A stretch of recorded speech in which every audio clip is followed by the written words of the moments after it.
जो कि हम कई वर्षों से रानी दुर्गावती जी की शहादत के रूप से मनाते आ रहे हैं। ऐसा क्या समय पड़ा था कि रानी दुर्गावती जी के इतिहास को हम आदिवासियों के समक्ष छुपाया गया, हमें उनका असली इतिहास नहीं बताया गया और साथ ही हम लोग कहीं ना कहीं अपने पुरखों के इतिहास से दूर रह गए। जैसे कि आज हमने देखा कि आज हमने हमारे नेंग सिंह पुनेम के माध्यम से वो बच्चों को थोड़ा सा आगे उठवा के ले आइए, आपस में बहुत बात कर रहे हैं। और ये दरवाज़ा थोड़ा सा लगा दीजिएगा भैया, एक तरफ का ये वाला लगा दीजिएगा, हाँ एक तरफ का लगा दीजिएगा।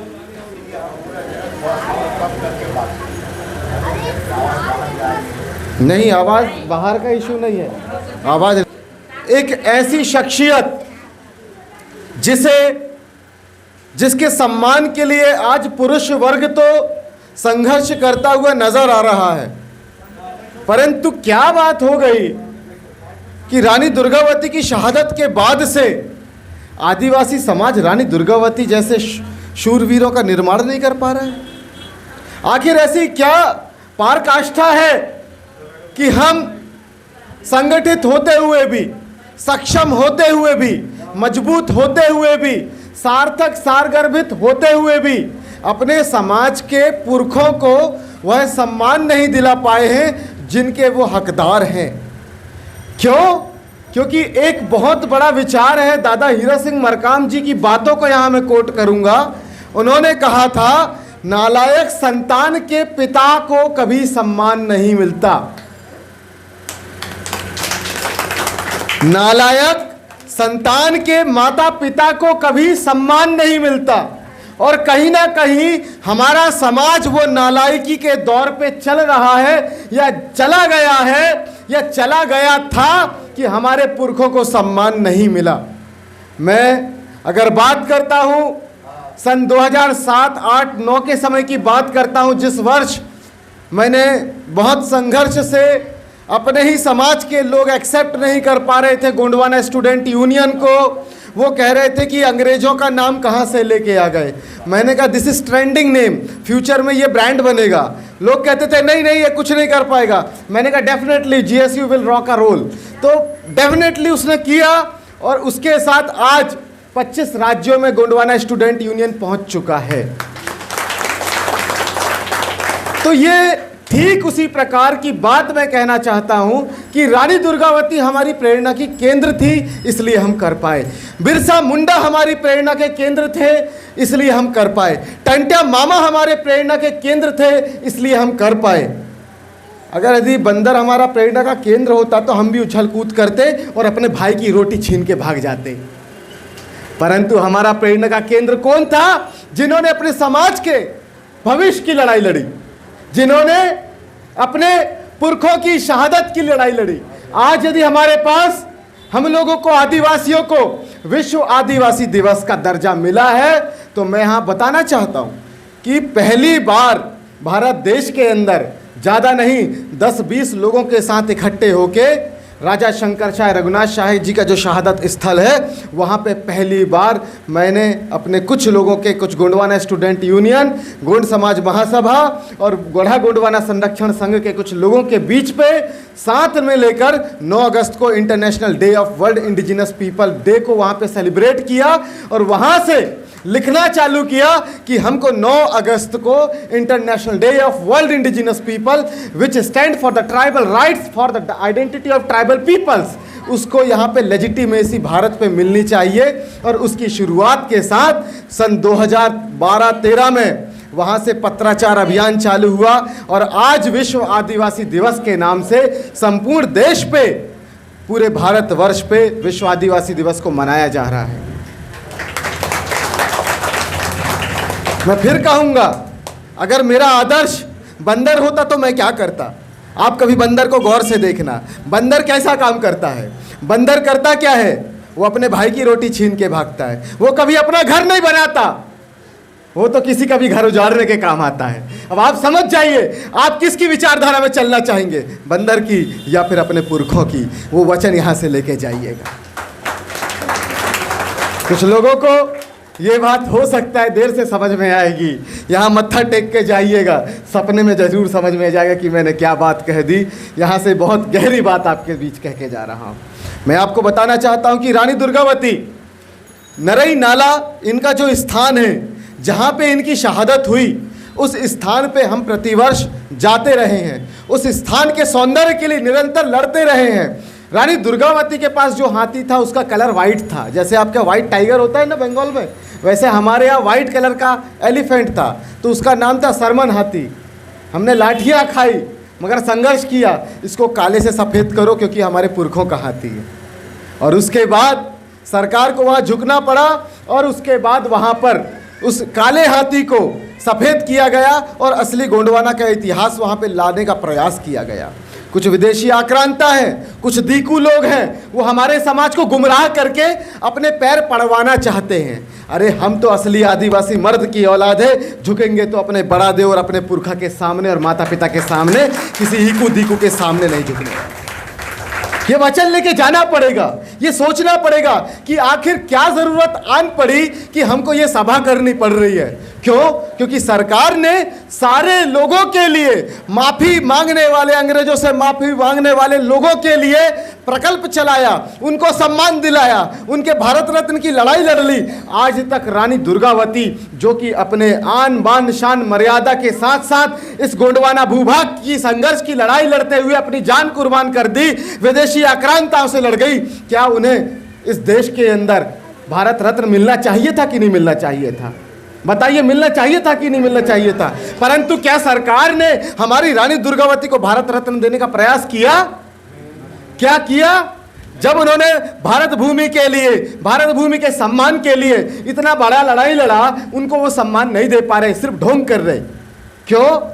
उसका कारण मैं बताता हूं। दादा बता रहे थे ना कि हमारे में मात्र सत्तात्मक सत्ता वाले लोग हैं। हमारे यहाँ आज भी महिलाओं की ज़्यादा चलती है। किसकी ज़्यादा चलती है?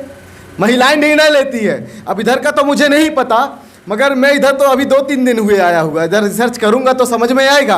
परंतु हमारे यहाँ पापा जी डिसीजन नहीं लेते, पापा जी सिर्फ कमाते हैं और घर आते हैं, मम्मी डिसीजन लेती कि आज कौन सा सब्जी बनेगा और कौन सा रोटी पकेगा, क्या भात बनेगा। ये तय कौन करता है?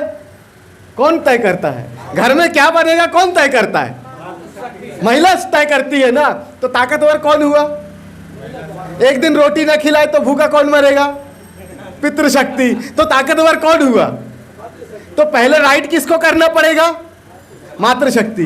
तो हम मातृशक्ति को आइकॉन बना के चलते हैं। मातृशक्ति ऐसी मातृशक्ति कि जिस वक्त, जिस बखत महिलाओं को घूंघट उठाने की अनुमति नहीं थी, बुरखे से भी खतरनाक होता था वैसा घूंघट, कि जिसमें इतना सारा लोड रहता था कि उसके ऊपर भी जड़े जड़े जड़े क्या क्या जड़े रहता था। कहता इतना नीचे घूंघट डालो, उठाना नहीं, अगर तुमने शकल दिखाया तो तुम्हारे शकल को काट दिया जाएगा। ऐसी व्यवस्था जिस समय थी, उस समय गोंडवाना के लोगों ने, हम आदिवासियों ने उस नारी शक्ति को सम्मान के खातिर इस दीकुओं की परंपरा को करारा तमाचा मारते हुए भारत देश में, खासकर उत्तर भारत में पहली बार अगर किसी राज्य ने, किसी साम्राज्य ने महिलाओं को महारानी बना के सम्मान दिया तो कोई और सम्मान नहीं बल्कि हमारे गोंडवाना का सम्मान था। ये बात यहां से समझ के जाइए। आज तक आपने कभी सुना कि रानी दुर्गावती के अलावा उस वर्ष में, मैं 1400 की बात कर रहा हूँ, 1400-1500 ईस्वी में क्या किसी महिला ने संघर्ष किया? क्योंकि महिलाओं को तो ये घूंघट की आड़ में रखा करते थे, महिलाओं को तो ये आगे बढ़ने नहीं देते थे, महिलाओं को ये पढ़ने नहीं देते थे। ऐसी सभ्यता के लोग, इसलिए महिलाओं को कमज़ोर मान के बाएं पक्ष में रखने वाले लोग, उनसे हमारे सांस्कृतिक संघर्ष था और इसलिए हमने दाएं पक्ष में रानी दुर्गावती को रख के दुनिया को दिखाया कि हम सूरवीर गोंडवाना के, यहाँ के वैभवशाली साम्राज्य की औलाद हैं। और उसके बाद वहाँ से जो क्रांति शुरू हुई, रानी दुर्गावती को मिसाल मान के एक और रानी लड़ी, परंतु उस समय रानी को अंडरग्राउंड कर दिया गया और उसके स्थान पे कोल जनजाति की एक महिला थी जो हूबहू रानी की तरह दिखती थी। वहाँ के एक परगना की, वो वहाँ के जो वो होते हैं ना दादा, परगना के जो प्रधान होते हैं, उनका जो महिला थी, कोल समाज की थी, उसकी महिला की बेटी को वहाँ पर आगे भेजा गया कि तुम हूबहू रानी लक्ष्मीबाई की तरह दिखती हो और तुम जाके लड़ाई लड़ो। और जान किसकी गई? हमारी झलकारी बाई की, और नाम किसका हुआ? लक्ष्मीबाई का। मैं जबलपुर शहर में पैदा हुआ हूँ जहाँ पे रानी की शहादत हुई। मैं आपको बताना चाहता हूँ, उसी शहर में सुभद्रा कुमारी चौहान लिखती है, बैठकर लिखती है, खूब लड़ी मर्दानी वो तो झांसी वाली रानी थी। क्यों? तुम गोंडवाना के लोगों का इतना सम्मान नहीं रखते, तुम हमारे गोंडवाना के समाज का इतना सम्मान नहीं रखते कि तुम हमारे पुरखों की शहादत को सम्मान नहीं दे पा रहे थे? क्या तकलीफ थी तुम्हें कि वहाँ पे लिख देते कि खूब लड़ी मर्दानी वो तो गोंडवाना की रानी थी, वो रानी दुर्गावती महारानी थी। इस बात को लिख नहीं पाए। लिखना था परंतु नहीं लिखा। क्यों? क्योंकि यहाँ से स्पष्ट होता है कि प्राचीन काल से हम गोंड समुदाय, गोंड समाज के अंतर्गत आने वाले समस्त उपजनजातियों को ये कभी भी सम्मान देना नहीं चाहते। इसलिए हमें अपने सम्मान की लड़ाई स्वयं स्टार्ट करनी पड़ेगी, हमें अपने दम पे लड़ाई लड़ना पड़ेगा। और सम्मान की बात अगर करें तो सम्मान, आज यहाँ पे बात करते कुछ लोग कह रहे थे कि लव जिहाद बहुत चल रहा है, आदिवासी बेटियां गायब हो रही हैं, उनकी ज़मीनें गायब हो रही है। तो मैंने बोला कि उनको एक बार रानी दुर्गावती के बारे में बताइए, जो रानी दुर्गावती के नक्शे कदम पे चलता है, जो बिरसा मुंडा के नक्शे कदम पे चलता है, जो टंटे मामा के नक्शे कदम पे चलता है, उसको समाज से बाहर ढूंढने की जरूरत नहीं होती, वो समाज में ही मजबूत हो जाता है। तो आज मैं बस इतना कहूँगा कि संगठन बहुत सारे हैं, आपके सामने भी आएंगे। तो संगठनों को समझने के लिए बहुत आसान तरीका मैंने निकाला है। एक छोटा सा मेरा वो है, एक टेस्टिमोनियल है, वो ये कहता है, संगठन मतलब एक मकान होता है और मकान बहुत सारे हो सकते हैं, और जहाँ पे बहुत सारे मकान एक विचारधारा के हो तो वहाँ पे वो पूरा मोहल्ला विचारधारा का बस जाता है। वहाँ से हमारी ट्राइबल टाउनशिप चालू होती है। इसलिए कोई भी संगठन आए, कोई भी समूह आए, हम सबका सम्मान करते हैं। उसके साथ अगर दीकुओं का संगठन भी आए और दीकुओं का धार्मिक संगठन आए तो हम एक ही चीज़ कहते हैं कि हम सम्मान तो सबका करते हैं, हम सभी धर्मों का सम्मान करते हैं। इसलिए तुम्हें हमने अपनी ज़मीन में घुसने दिया, परंतु बाप नहीं बनाएंगे। बाप तो वही होगा ना जिसने अपन को पैदा किया है, वो गोंडवाना का बाप। बाप नहीं बनाएंगे, तुम्हारे सामने सर नहीं झुकाएंगे, क्योंकि ये सर उसी के सामने झुकेगा जिसने हमको जन्म दिया है। ये सर उसी के सामने झुकेगा जिसने हमने पाल पोस के बड़ा किया है। ये सर उसी के सामने झुकेगा जिसने हमें हमारी मातृभूमि में अधिकार दिया है। चाहे बाबा साहब अम्बेडकर हो, बिरसा मुंडा हो, टंटा मामा हो, रानी दुर्गावती हो, या राजा शंकर शाह रघुनाथ शाह हो, या उसके बाद जितने भी लोग हमारे समाज के सम्मान और हक अधिकार की लड़ाई लड़ रहे हैं, उनके सम्मान के लिए झुकने वाला सर ही आने वाले समय में शहादत के रूप पे जाना जाएगा। अन्यथा कुत्तों की मौत तो कितने मारे जाते, क्या कोई पूछता है क्या? तो अब आज से यहां से वचन लेके जाइए कि जब हमारी सल्तनत इतनी बड़ी है, हमारी परंपरा इतनी बड़ी है, हमारी मजबूती इतनी बड़ी है, हमारी हैसियत इतनी बड़ी है, हमारे अंदर ताकत इतनी बड़ी है, तो अपने को झुकने का नहीं है, अब क्रांति की अलग जगाने का है। मैं यहाँ पे हमारे बुजुर्ग दादा लोग बैठे हैं, मैं फिर से कल की बात रिपीट करता हूँ। जो लोग कल नहीं आ पाए थे वो इस बात को सुन के जाइएगा। मनुष्य की उत्पत्ति का मुख्य उद्देश्य है नई पीढ़ी का सृजन करना, और हम मनुष्य है और मानव प्रजाति की परिस्थितियों और अवस्था का पालन करते हैं। दादा बैठ जाइए 2 मिनट। तो जब हम मानवीय मूल्यों का सम्मान करते हुए हम कोया पुनेम, मुठवा पुनेम, गोंडी पुनेम का पालन कर रहे हैं, मातृपितृ शक्ति का पालन कर रहे हैं, तो मातृपितृ शक्ति का एक ही उद्देश्य है, वो उद्देश्य है कि आपको नई पीढ़ी का सृजन करना है। That is your moral responsibility to create a new creature for the community which donate their own life, which can contribute their potential to their own society, community and their prospectus also, कि वहाँ पे वो अपने inputs को वहाँ डाल सके। ऐसा व्यवस्थाओं को निर्माण करने के लिए हम मातृपितृ शक्ति को यहाँ से प्रण लेके जाना चाहिए। मैं आपको कहना चाहूँगा, आज जिन लोगों से हमारा संघर्ष है, जो हमारे साथ उठना बैठना नहीं चाहते, जो हमारे साथ रोटी बेटी का व्यवहार नहीं रखते, जो हमें हे दृष्टि से देखते हैं, वो लोग हर रविवार के दिन और निरंतर डेली अपने बच्चों को अपने समाज का और अपनी संस्कृति का पाठ पढ़ाया करते हैं? क्या हमारे आदिवासी समाज का व्यक्ति अपने बच्चों को अपनी संस्कृति सभ्यता का पाठ पढ़ा रहा है?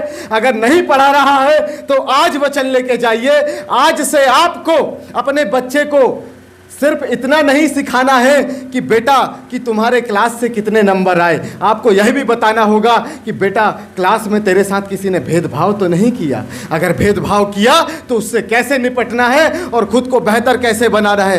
कभी कोई अपने बच्चों से नहीं पूछता कि बेटा कि तुम्हारे क्लास के नंबर के अलावा तुम्हारा आज का दिन कैसा गया। जब बच्चा आपका शाम को कक्षा से लौटे तो उससे यह पूछना कि बेटा आज का दिन कैसा रहा, आज तुम खुश थे या ना खुश थे, दिल से बताइए। आपको अपने बच्चों को अपना दोस्त बनाना होगा और उसके बाद उन्हें सभ्यता संस्कृति के साथ साथ किस लिए लड़ना है, किस कंपटीशन की तैयारी करना है, यह बताना होगा। हम बहुत गर्व से कहते हैं कि हमारा बेटा हमारी बेटी कंपटीशन की तैयारी कर रहे हैं, परंतु उनसे पूछा जाए कि तुम्हारा कंपटीशन किससे, तो वो ब्लैंक हो जाते हैं। तो जो लोग ब्लैंक हो जाते हैं, क्या वो बेहतर इंटरव्यू परफॉर्म कर पाएंगे? क्या वो अपनी ओरिएंटेशन को प्रेजेंटेशन में बदल पाएंगे? क्या वो अपनी कम्युनिटी को रिप्रेजेंट कर पाएंगे? क्या उनके अंदर इतना पोटेंशियल होगा कि वो आने वाले समय में अपनी कम्युनिटी को रिस्पेक्टेबली वहां पे एक प्रोस्पेक्टस दे सके? क्या वो अपने समाज को सम्मान दिला पाएंगे? तो जब हम अपने समाज को सम्मान दिलाने वाली कौम का निर्माण करेंगे तब हमारे मातृ पितृ शक्ति का जीवन सार्थक कहलाएगा, क्योंकि मनुष्य की उत्पत्ति का एक ही उद्देश्य है, नई पीढ़ी का सृजन करना। और नई पीढ़ी का सृजन, उसका शैक्षणिक विकास, उसका आर्थिक विकास, उसका सामाजिक विकास, उसका बौद्धिक विकास, उसका सांस्कृतिक विकास और पारिवारिक विकास, जितने भी विकास है वो सारे विकास उसके अंदर विद्यमान करने की रिस्पॉन्सिबिलिटी अगर कोई माता पिता एक साथ निभाते हैं तो वो सार्थक माता पिता हैं। और जब आप अच्छे से माता पिता नहीं बन पाएंगे तो आपके बच्चे का अच्छा रिकॉर्ड कहाँ से बनेगा, आपके बच्चे का अच्छा सा रिजल्ट कहाँ से बनेगा। अगर जो अपने बच्चों से बेटर रिजल्ट एक्सपेक्ट करते हैं वो अपने बच्चों के साथ फ्रेंडली एनवायरनमेंट तैयार कीजिए, उनके साथ कम्युनिकेट कीजिए और उनको कम्युनिटी के बारे में बताइए, अपने महापुरुषों के बारे में बताइए कि अगर हमारे समाज के लोग बंदर के पीछे जाना बंद कर देंगे तो हमारा समाज खुद मजबूत हो जाएगा और उसके बाद अपने समाज का स्वाभिमान दूर दराज तक जाएगा। मैं बहुत धन्यवाद करता हूँ क्योंकि माहौल ऐसा था कि मैंने अपना परिचय पहले नहीं दिया। मैं अपना परिचय दे देता हूँ। मेरा नाम अंशुल शाह मरकाम है और हमने 2006-07 के समय सामाजिक आंदोलन में 16-17 साल की आयु में स्कूल पास आउट किया था 2005 पे। उसके बाद कदम रखा, पॉलिटेक्निक कॉलेज गए। पॉलिटेक्निक कॉलेज में हमने देखा कि ट्राइबल्स के साथ एट्रोसिटी होती है, कहीं उनकी स्कॉलरशिप नहीं आती, कहीं उनको अच्छे नंबर नहीं दिए जाते हैं, कास्ट देख के नंबर दिए जाते हैं। हमने रिवोल्यूशन किया, हमने पूछा, इवन शकल देख के नंबर दिए जाते हैं। तो वहाँ पे हमने पूछा कि ऐसा क्यों हो रहा है। तो वहाँ पे जब पूछने निकले तो उस सवाल को खोजते खोजते खोजते खोजते आज यहाँ पे आपके कलकत्ता के यहाँ कोलकाता में कोलकाई दाई के ज़मीन पे खड़ा हो गया हूँ। और वो जानते जानते आज भी मैं जान रहा हूँ, तो पता चला कि ये मेरे अकेले का सवाल नहीं, आप सभी का सवाल है। मुझे तो जवाब मिल गया, परंतु आपको भी जवाब ढूंढना पड़ेगा कि क्या आप का जीवन सम्मानजनक रूप से जिया जा रहा है या नहीं जिया जा रहा, या आपका जीवन गुलाम की तरह जिया जा रहा है, या आपको ढूंढना पड़ेगा। उसके बाद 2007 पे गोंडवाना स्टूडेंट यूनियन को वहाँ से फार्म किया और 10 साल तक 2017, 16-17 तक तो इतना संघर्ष करा कि 10 लोग हमारे साथ नहीं बैठते थे। हम जय सेवा बोलते थे तो वो हंसते थे, हमारा मजाक उड़ाया जाता था। हम जय जोहार बोलते थे तो हमारा मजाक उड़ाया जाता था। कहते अरे ये क्या गोंड लोग आ गए, क्या बताएंगे, हमारा मजाक उड़ाया जाता था। हमने कहा हम भी गोंडवाना के असली चीते हैं और अपने दम पे जीते हैं, हम किसी के सामने नहीं झुकने वाले क्योंकि हम गोंडवाना के चीते हैं। उस बार वहाँ से फर्क इतना हुआ कि उस समय मूंछ भी नहीं आई थी, अब तो बुद्धि भी आ गई है और मूंछ भी आ गई है और यहाँ पे आंदोलन को चला रहे। आज तक बेशक हमने अभी तक मर्मिंग नहीं की। क्यों? क्योंकि मर्मिंग इसलिए नहीं की कि मर्मिंग करने का तो है, परंतु समाज के अंदर ऐसे मर करने के लिए ऐसे लोग तो तैयार हों कि जो सामाजिक आंदोलन को लेके चल सके। तो यहाँ से जितने भी लोग हैं आज जो दीक्षा लिए हैं वो ऐसा विचार भी तैयार करें कि ऐसे लोगों के साथ मर्मिंग करें जो सामाजिक आंदोलन को आत्मसात करके चल रहा हो। वरना कोई ज़रूरत नहीं है, वरना आपका पूरा काला अक्षर भैंस बराबर हो जाएगा और पूरा हौसला ही शून्य हो जाएगा। इसलिए मर्मिंग के लिए भी सामाजिक प्राणियों की तलाश आपको करना होगा।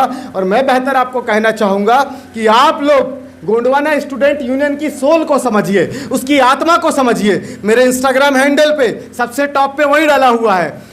गोंडवाना स्टूडेंट यूनियन पे जो वर्ड है स्टूडेंट, उसका मतलब होता है the person which is dedicated to learn, that person is always perform as a brilliant student. उम्र नहीं है देखना चाहिए, सीमा नहीं देखना चाहिए। अगर आपकी बुद्धि, आपका दिमाग सीखने के लिए तैयार है, आपको लगता है कि आप ब्रिलियंट हो, तो आप सीखने वाले होगे। अगर आपको ऐसा उबासी आती है, आपको नींद आती है, आप किसी नई चीज को सीखना नहीं चाहते, आप किसी को सुनना नहीं चाहते, तो मतलब आप ब्रिलियंट नहीं हो। अभी आपको और पढ़ाई करने की जरूरत है, अभी आप बैक बेंचर हो। परंतु ऐसा भी कहा गया है कि बैक बेंच में बैठकर जो ध्यान से सुनता है, क्योंकि वहां से आवाज पीछे नहीं जाती, वहां से आवाज उलट के और कान में आती है। और बैक बेंचर मैं भी कभी रहा हूं, उसके बाद फ्रंट बेंच पे आया हूं। वो बैक बेंच से निकल के आज ये फ्रंट डेस्क में बैठ रहा हूं, तो मतलब मैंने अपनी लाइफ में कुछ तो ऐसा किया होगा। मैंने पॉलिटेक्निक किया, पॉलिटेक्निक के बाद मेरा एक एस्पिरेंट था कि मुझे उस समय टाटा मैकग्रा-हिल ख़त्म कर दी थी पढ़ के कि मुझे यूपीएससी में आईएफएस पे जाना था। मैंने कहा कि इंडिया में अच्छा नहीं लगता, यहाँ पे बहुत ज़्यादा भेदभाव करते हैं, मैं इंडियन फॉरेन सर्विसेज के लिए कॉम्पिटिट करूँगा। परंतु उस समय ऐसा क्या हुआ कि मेरे को मिस्टर फ्रेशर बना दिए मेरे क्लास पे, और उसके बाद मुझे सीआर बना दिया मेरी क्लास पे। और फिर वहाँ से क्लास को रिप्रेजेंट करते करते करते करते वो क्लास से आज सोसाइटी रिप्रेजेंट करने की नौबत इस समाज ने जिम्मेदारी मेरे कंधे पे दे दी कि जब तक 30 वर्ष की आयु तक हमने जीएसयू को परफॉर्म किया, उसको मॉडरेट किया, उसके बाद अब जयस को भी तैयार करके हमने समाज के बीच पे 2013 में खड़ा कर दिया। और उसके साथ साथ अब सांस्कृतिक आंदोलन पे काम कर रहे हैं। आपके साथ और भी लोग होंगे। मैं तो आपसे रिक्वेस्ट करूंगा कि अगर आपके अंदर आपको लगता है कि आपके बच्चे भी आपका नाम रोशन करें, क्योंकि एक माता पिता के लिए सबसे सौभाग्यशाली बात यही होती है कि जब वो किसी डगर से निकले तो उनका बच्चे के नाम से वो माता पिता पहचाना जाना चाहिए। और जिस समय उसके बच्चे के नाम से माता पिता पहचाना जाता है, उस समय उससे बढ़कर सौभाग्यशाली बात उस माता पिता के लिए कुछ नहीं होती। आज आपका बच्चा जो है वो आपके नाम से जाना जा रहा है, मगर ऐसा तैयार करो अपने बच्चे को, गोंडवाना स्टूडेंट यूनियन के माध्यम से तैयार करो कि आपके बच्चे के नाम से आपको लोग जानने लगे। मेरे पिताजी रिटायर्ड सीईओ, मेरी माताजी रिटायर्ड प्रिंसिपल, मेरी छोटी बहन डॉक्टर, मैं वकालत की पढ़ाई किया, मैंने post graduation diploma in tribal studies किया, मैंने उसके साथ साथ मास्टर इन सोशल वर्क किया। उसके बाद जॉब छोड़ने के बाद मैंने अपनी सोसाइटी पे फिर से कम बैक किया और निरंतर अपनी सोसाइटी पे ही काम कर रहा हूँ। तो मैं कहना ये चाहता हूँ कि मेरे यहाँ परिस्थितियाँ बहुत अच्छी है। एक बंगला पड़ा हुआ है, 4 मकान किराए से चल रहे हैं, कोई चीज़ की टेंशन नहीं है। मुझे भी कोई ज़रूरत नहीं थी कि मैं अपने समाज में आके दिन रात मेहनत करूँ। कल मेरा तबीयत खराब हो गया, परंतु खून तो बिरसा मुंडा वाला है ना, खून तो रानी दुर्गावती वाला है ना, खून तो गोंडवाना का है ना। तो जब तक मेरे सगा पाड़ी मुश्किल में जी रहे हैं, मैं सुकून से नहीं बैठने वाला। मैंने घर वालों से कह दिया, रख लो अपना बंगला, रख लो अपनी अटरिया, हम तो चले हैं बस गोंडवाना की डगरिया, गोंडवाना की डगरिया, गोंडवाना की डगरिया। इसी के साथ मैं धन्यवाद प्रेषित करता हूँ कि आपने मुझे इस गांव का नाम गारुलिया, इस ग्राम गारुलिया में मुझे आने का मौका प्रदान किया। उसके साथ साथ अखिल भारतवर्षीय गोंड महासभा, आपको भी धन्यवाद प्रेषित करता हूं कि आप निरंतर ऐसे ही भारत देश के समस्त हमारे गोंडवाना के गंड जीवों को आपस में जोड़ने का प्रयास करें। लोगों को जो भटके हुए हमारे समाज के लोग हैं उनको संस्कृति पे लाने का प्रयास करें, क्योंकि आपकी संस्कृति, आपकी ज़मीन बचाने के लिए रानी दुर्गावती शहीद हो गई। अगर वो भी चाहती तो वो भी मुग़ल बन जाती, परंतु वो मुग़ल नहीं बनी। वो क्या बनी कि मैं गोंडवाना की यहाँ पे बहू हूँ, तो गोंडवाना की बहू बन के ही, गोंड बन के ही मरूँगी, मुग़ल बन के नहीं मरूँगी। ये उन्होंने प्रण लिया और उसके साथ ये उनका संघर्ष रहा। और वैसे ही जीवन संघर्ष बहुत सारे।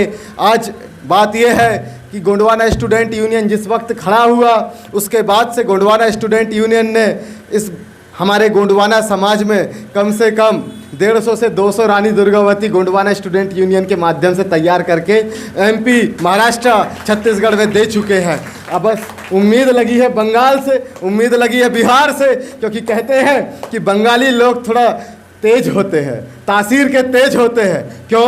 क्योंकि ये बंगाल वही भूमि है जहाँ से वास्को डिगामा आया तो पूरे भारत पे राज किया, यहीं से सुभाष चंद्र बोस आया तो पूरे भारत पे राज किया, यहीं से जितने भी लोग निकले पूरे भारत पे राज करते हैं। जितने भी लोग बंगाल से निकलते हैं, मुंशी प्रेमचंद्र की बात करो तो उसके बारे में पूरे भारत के लोग पढ़ते हैं। तो हमको आज बंगाल की ज़मीन में खड़े होके गैर आदिवासियों का एग्जाम्पल देना पड़ रहा है, तो कहीं ना कहीं ये शर्म की बात है। परंतु आने वाला समय ऐसा तैयार करो कि हम गर्व से एग्जाम्पल 10 साल बाद क्रिएट कर सके। आज सोच लीजिए 2007 से ये 2017 बीत गया, 2027 आ जाएगा, 20 साल हो जाएगा। आज ये 2023 चल रहा है, मतलब कितना हो गया दादा? तकरीबन 19 साल होने जा रहा है, 18-19 साल होने जा रहा है ना, 17-18-19 साल होने जा रहा है। हम सामाजिक आंदोलन में निरंतर कार्य कर रहे हैं, और निरंतर कार्य इसलिए कर रहे हैं कि कोई भी बड़ी इमारत को बनने में समय लगता है। ताजमहल को बनने में कितना समय लगा था दादा? कितना लगा था? कितने साल लगे थे ताजमहल को बनने में? ताजमहल बहुत सुंदर है ना, कितने साल लगे थे? Who is the UPSC aspirant है क्या कोई? कितना साल लगा था ताजमहल को बनने में? 20 साल लगा था। किसको बनने में? ताजमहल को बनने में। तो उनकी सत्ता थी तो वो 20 साल में बना लिए। हमारी तो सत्ता नहीं है ना, फिर भी हमने देखो ना कि गोंडवाना स्टूडेंट यूनियन बना के पूरे इंडिया के अंदर ब्रांड बना लिए। आज जीएसयू एक ब्रांड है, ब्रांड, और जीएसयू ब्रांड के नाम से जाना जाता है। और इसी के साथ मैं धन्यवाद करता हूं आप सभी लोगों का कि आप जो लोग पुनेम के मार्ग में आए हैं, उसके साथ साथ पुनेम के साथ साथ आपको क्रांति को भी अपनाना होगा, क्योंकि क्रांति के मार्ग से आप पुनेम के मार्ग में सफल हो पाएंगे। और उसी के साथ साथ मैं आप लोगों से, जितने भी यहाँ पर हमारे बुजुर्ग बैठे, आपके बच्चे आए हो चाहे ना आए हो, आप अपने बच्चों को आज यहाँ पे गोंडवाना स्टूडेंट यूनियन से जोड़ने के लिए उनका नाम, पता, number, class, date of birth, सारी चीज़ वहाँ पे कॉपी रखी, उस पर एंटर कर दीजिए। हमारी बैकएंड टीम उससे संपर्क करेगी और उन बच्चों की काउंसलिंग करेगी, और उनके अंदर सांस्कृतिक ज्ञान को तैयार करना होगा, ऊर्जावान बच्चों का निर्माण करना होगा, क्योंकि जब बच्चे यहां से बाहर निकले तो आपका सम्मान वहां पे मिलना चाहिए। तो इसी के साथ मैं धन्यवाद करता हूं आप सभी लोगों को। सुरवे सेवा सजोर पेंता फड़ा पेंता दाई काली कंकाली ना हीरा सुका मुठवाना पहंदी पारी को पार लिंगोना रायतार जंगोना किला मुठवाना आवल बावलना भीमाल पेंता।